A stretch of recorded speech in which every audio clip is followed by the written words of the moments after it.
नमस्कार दोस्तों, मैं अंकुर उपाध्याय स्वागत करता हूं आप सभी का एक बार फिर से अपनी नई वीडियो में। दोस्तों, भारतीय बाजार में गिरावट होते हुए दिख रही है। लगभग 80 पॉइंट नीचे निफ्टी खड़ा है इस समय 25,560 पे। मिड कैप स्मॉल कैप थोड़ा ज्यादा टूट गए हैं। हो सकता है पोर्टफोलियो में थोड़ा दर्द ज्यादा हो क्योंकि मार्केट ब्रेथ भी काफी ज्यादा वीक दिख रही है इस समय। बैंक निफ्टी फ्लैटिश टाइप है क्योंकि आज बैंक निफ्टी के लिए बड़ा दिन है। आरबीआई की पॉलिसी आनी है दोस्तों 11 बजे, तो पॉलिसी के बाद डेफिनेटली मार्केट एक अलग डायरेक्शन में जा सकता है। हैवी फॉल देखने को मिल सकता है, तेजी भी आ सकती है।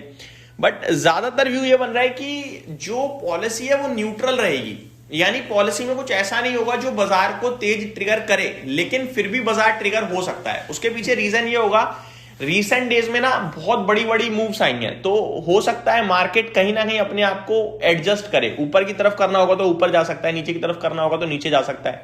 आरबीआई पॉलिसी ज्यादातर चांसेस ये हैं कि एक इवेंट है बट नॉन इवेंट के रूप में होगा। अगर आप उसके ट्रिगर्स देखोगे तो जैसे कि रेट कट में ब्याज दरों में कटौती या कुछ करना, जिसके चांसेस बहुत कम लग रहे हैं बदलाव करने के। कमेंट्री डेफिनेटली इंपॉर्टेंट रहेगी, बट कमेंट्री में मुझे नहीं लगता कि आरबीआई गवर्नर संजय मल्होत्रा जी कुछ भी ऐसा बोलेंगे जो खराब हो। वो ज्यादातर चीजें पॉजिटिव ही बोलेंगे। ये हमारे देश की एक बड़ी बात है कि भैया हम ज्यादातर चीजें बोलते पॉजिटिव हो ना हो, वो एक अलग बात है। तो ओवरऑल पॉलिसी से तो मेरे को ज्यादा कोई शॉक की उम्मीदें नहीं है, बट जो भी होगा मैं आप सभी के साथ टाइमली शेयर करूंगा। अभी के लिए निफ्टी 80 पॉइंट नीचे है, बट मेरा मानना यह है कि नीचे ऊपर को अभी ना देखे तो ज्यादा बेटर है, क्योंकि पॉलिसी के बाद डेफिनेटली मूव बड़े आने के चांसेस हैं। ठीक है, आगे बात करी जाए दोस्तों इन मिड कैप और स्मॉल कैप की, तो स्मॉल कैप इंडेक्स 1% नीचे है, मिड कैप इंडेक्स 0.7% नीचे है। एडवांस शेयर्स और डिक्लाइनिंग शेयर्स के रेशियो की बात करें तो 712 शेयर्स आपके पॉजिटिव हैं, 1970 शेयर्स नेगेटिव हैं, जो कि आपको क्लियरली दर्शा रहा है वीकनेस, ज्यादा वीकनेस। एक बार फिर आईटी स्टॉक्स प्रेशर में है काफी हेविली, 0.2% आईटी इंडेक्स टूट गया है और यही कल्प्रिट है, मैं ये भी कह सकता हूं। कोफोर्स 3.5% नीचे है, HCL Tech 1%, Infosys 1.5%, LTI Mindtree 2.5%, Mphasis 2%, OFSS में 3% की गिरावट है। परसिस्टेंट सिस्टम 2.5% नीचे है। टीसीएस, टेक महिंद्रा, विप्रो में भी आपको हैवी फॉल देखने को मिल रहा है। तो चौतरफा सेलिंग देखने को मिल रही है आईटी में, 12 के 12 नेगेटिव है, 2-3% ऑन एन एवरेज स्टॉक्स नीचे है, 0.2% इंडेक्स नीचे है। परेशानी तो है क्योंकि ग्लोबल सेल ऑफ अभी तक रुका नहीं है आईटी में, जब से वो एंथ्रोपिक ने अपने एआई टूल के बारे में बताया तब से। मिड कैप सिलेक्ट फार्मा ये 1% से ज्यादा नीचे है। वहीं मीडिया ऑटो ऑलमोस्ट 1% नीचे है। मेटल एफएमसीजी में आधे परसेंट की गिरावट है।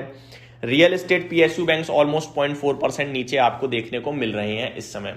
बात करें टॉप गेनर्स की तो हिटाची अपने नतीजों के बाद धमाका कर रहा है। पावर इंडिया पावर दिखाता हुआ 14% ऊपर है। एलआईसी ऊपर आता हुआ दिख रहा है 6.5%। इसमें भी खबर है कुछ ओएफएस आने वाला है आई थिंक, जो कि ये प्लान कर रहे हैं, जिसकी वजह से आज ये स्टॉक ऊपर कूदता हुआ दिख रहा है आपको। लेकिन यहाँ पे मेरे को लगता है कि आज तेजी बन रही है, बट ये तेजी टिकनी नहीं चाहिए। डिटेल्स में आपके साथ अगर पढ़ने के बाद दिन के दौरान शेयर करूंगा, अभी इस पे नो कमेंट है, बट हाँ 6.5% की तेजी है। गॉडफ्रे फिलिप्स 5.5% ऊपर है। किर्लोस्कर ब्रदर्स और भारतीय हेक्साकॉम में बढ़िया तेजी देखने को मिल रही है। गिरावट कहाँ है? आदित्य बिरला रियल एस्टेट में आदित्य बिरला फैशन में आपको गिरावट देखने को मिल रही है 5.5% की। Reliance infra, JM financial, Hexaware, NCC, ये कुछ स्टॉक्स हैं जो टूट रहे हैं। केन्स टेक्नोलॉजीज नंबर्स वीक थे दोस्तों, 3% नीचे है, 708 करोड़ का टर्नओवर हो चुका है। पावर इंडिया 14% ऊपर है और 705 करोड़ का टर्नओवर हो गया है अभी तक। इन्फोसिस 550 करोड़ का टर्नओवर, अभी एक्चुअली में बाजार खुले हुए भी आधा घंटा हुआ है, तो ये अभी के टॉप टर्नओवर वाले स्टॉक्स बनते हुए दिख रहे हैं स्टार्टिंग में। निफ्टी में बहुत ही सिंपल रेशियो चल रहा है, 40 स्टॉक्स आपके नेगेटिव है, 10 पॉजिटिव है। जो नेगेटिव स्टॉक्स हैं वो है TCS, Max Healthcare, Infosys, Tech Mahindra, Bajaj Auto. Positive में बजाज फाइनेंस, पावर ग्रिड, भारतीय एयरटेल, टाटा मोटर पैसेंजर व्हीकल्स आपको देखने को मिल रहे हैं। बात करें दोस्तों, अगर आप एक्चुअली में टाटा मोटर पैसेंजर व्हीकल्स के आई थिंक नंबर्स स्ट्रॉन्ग नहीं थे, फिर भी 0.1% स्टॉक ऊपर दिख रहा है, अच्छी बात है। चलिए नंबर्स की बात करें आज के सेशन में रिजल्ट कैलेंडर, तो टाटा स्टील अपने नंबर पोस्ट करता हुआ दिखेगा। Siemens, Bosch, Shree cement, MRF, embassy office, Kalyan jewellers, Krishna institute, sun TV, CESC, Grindwell Norton, Godavari, JK tyre, Crompton Greaves, Jubilant Pharmova, BEML और बड़ी लंबी लिस्ट है दोस्तों।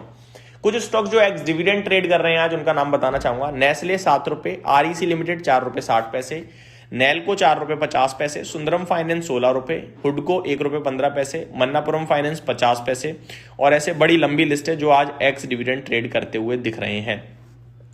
सोने चांदी में भारी उठापटक है, जिसके चलते डेफिनेटली ईटीएफ्स भी मूव कर रहे हैं। मैं आपके साथ पहले ईटीएफ का भाव शेयर करना चाहूंगा, फिर गोल्ड सिल्वर पे आता हूं। टाटा गोल्ड आज के सेशन में 0.25% नीचे है। आईसीआईसीआई प्रूडेंशियल गोल्ड ईटीएफ में भी 3% की गिरावट है, तो गोल्ड के ईटीएफ 2 से 3% नीचे है। वहीं सिल्वर के ईटीएफ ऑन एन एवरेज 7 से 6.5% नीचे हैं ज्यादातर ईटीएफ, अगर आप नोटिस करोगे तो। कमोडिटी मार्केट पे नजर डालें तो सिल्वर में गिरावट देखने को मिल रही है हमें, थोड़ी सी हैवी। और आज जो है ना, यूएस और ईरान के बीच में समझौता हो सकता है, डील हो सकती है। अगर ऐसा होता है तो वो गोल्ड सिल्वर के लिए मेरे को लगता है नेगेटिव होगा, क्योंकि इन्हें तो पसंद है टेंशन, और टेंशन का माहौल अगर कम हो रहा है तो फिर इनके लिए तो नेगेटिव है।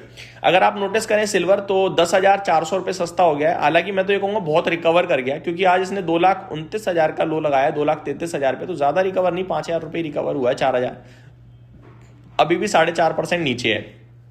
गोल्ड 1,50,000 पे खड़ा है, 1,600-1,700 रुपए नीचे ट्रेड करता हुआ दिख रहा है इस समय। वहीं कच्चे तेल में और नेचुरल गैस में फ्लैट टू पॉजिटिविटी है इस समय। बात करें ब्रॉडर मेटल्स की तो कॉपर आपके लिए लगभग 0.65% नीचे है, एल्यूमिनियम फ्लैट टू नेगेटिव है, जिंक 0.5% नीचे है, लेड और निकल फ्लैट टू नेगेटिव दिख रहे हैं आपको। दोस्तों ग्लोबल मार्केट्स में अगर आप नोटिस करें तो सेल ऑफ है काफी हैवी। मैंने कल इसके ऊपर एक रील भी बनाई थी जहां पे मैंने आपके साथ शेयर किया था, इक्विटी मार्केट गया, क्रिप्टो मार्केट गया और कमोडिटी मार्केट भी गया। क्रिप्टो तो बहुत ही हैवी टूटता हुआ दिख रहा है, जहां पे बिटकॉइन आपका 15 महीने के ऑलमोस्ट निश्चितम स्तर पे आ गया है, जहां तक है लगभग 15% टूटा, और अभी $64,765 का भाव चल रहा है इस समय। अभी हालांकि आप देखोगे फ्रेश तो 2% आपको ऊपर दिखेगा, लेकिन ओवरऑल कल से लेकर अभी तक बहुत हैवी सेल ऑफ आ चुका है। सोने चांदी में भी आपको सेल ऑफ अच्छा दिख रहा है, 1% नीचे है कॉमेक्स पे। गोल्ड लगभग $4,839 प्रति आउंस पे, सिल्वर $72.5 प्रति आउंस पे ट्रेड कर रहा है, 5.5% नीचे। तो वीकनेस बनी हुई है इस समय भारी। तो ये मेरी तरफ से अपडेट थी, उम्मीद करता हूं डिटेल्स पसंद आई होंगी। Thank you so much for watching this video, have a great day guys.